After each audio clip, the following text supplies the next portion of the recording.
na natin yung ating fruit cocktail. Gagawa kami ng salad. Trip lang ba? Lalagay na natin yung apple. Isusunod na natin grapes at saka apple at saka dragon fruit yung puti. Lalagay na natin yung cheese.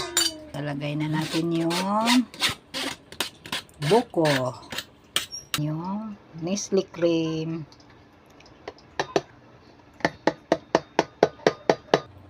Lalagay na natin yung condense.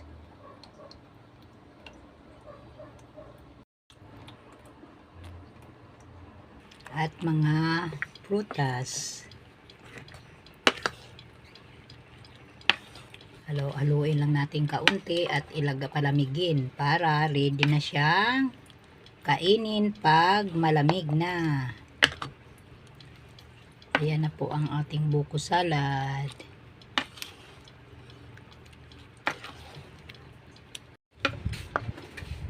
Ayan na po ang ating buko salad na may mga prutas.